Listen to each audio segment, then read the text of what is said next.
Ryan Cole, first time we've talked in a while. The cross-country season is off and running.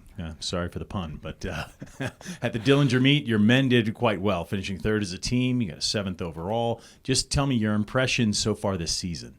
Yeah, the Dillinger meet was really our first big event. And so, you get into your season, you do some workouts, you kind of get a little bit of feedback that way, but you still want to go out and race. And so Dillinger was the first opportunity where we lined up, put spikes on, and competed.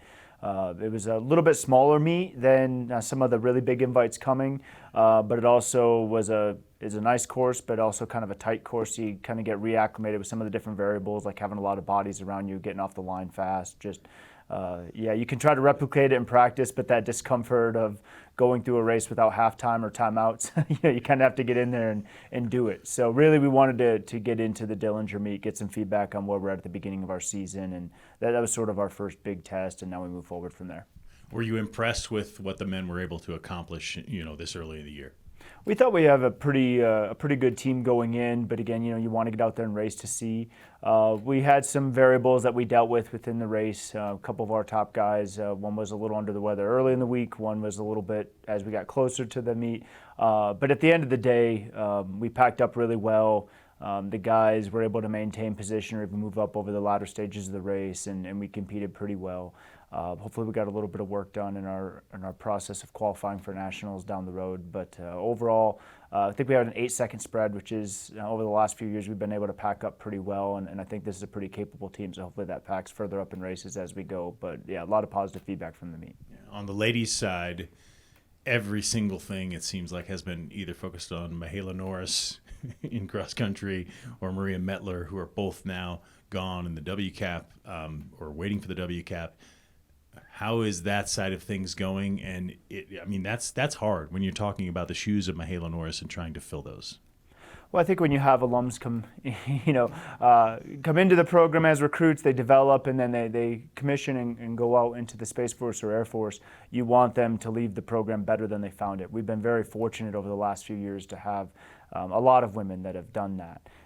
But yeah, those are big holes competitively to fill. But at the same time, I hope that the women that are on the team now, Michaela and Maria, both set really positive examples in different ways. And I hope when you take both of those and kind of combine them, that's a great blueprint for every girl on our team moving forward to follow.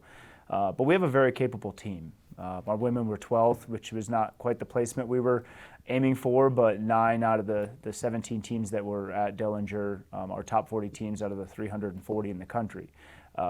We wanted to be a little higher up in there, but I don't think that the outcome was quite as drastic as it looked on paper.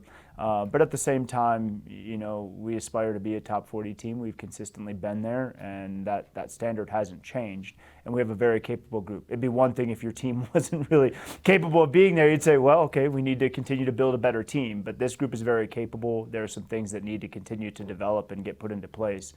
But we feel like this is a group that can do that, and I let the girls know that after the race. So I hope we look back at Dillinger and say that was a really productive moment for the women too, because that was sort of I told the girls a bit of a catalyst moment where we find out they're going to put their head down and say, okay, we're not where we want to be, or are they going to kind of become a little more determined and say we know what we're capable of, and we're going to be there in the next meet. Yeah, let's talk about that just for a second. The final question really is, at the Air Force Academy, you've been here for quite a while now. Is this a good training area? I mean, we're at the base of the mountains. You can run up hills if you want. You can run down hills if you want. You can prepare literally in any way. Would you say this is a great place to train cross country? I would say this is probably, I'm a little biased, but I think this is probably one of the best places you can train. First of all, we have the largest Division I campus in the country. So at 18,000 acres, if you're a basketball player, you spend a lot of time in the gym. I'm not sure the swimmers care about the 18,000 acres either. They just want to know how big the pool is. For distance runners, though, this is a phenomenal setup. There are 2 other service academies out there, and you could put both of their bases on our base and still have room to run. So it's great for distance running because you have all the trails. You don't have a lot of concrete or stoplights. You're not in a city. So we have a vast space to train. It's also hilly, which they may not think it's a great thing in the run, but it makes you tough as you do it. And so just the terrain that we have here also plays to our benefit.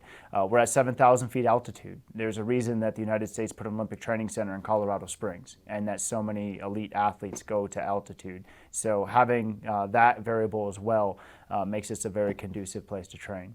It is a really unique setting with the mountains, but at the same time, you still have to go and run around them, and that can create some challenges. But again, I think those challenges become assets by the end. But I think the last thing that makes this a great place to train is the environment that you get put in as a cadet. And so you learn how to compartmentalize, you learn how to endure.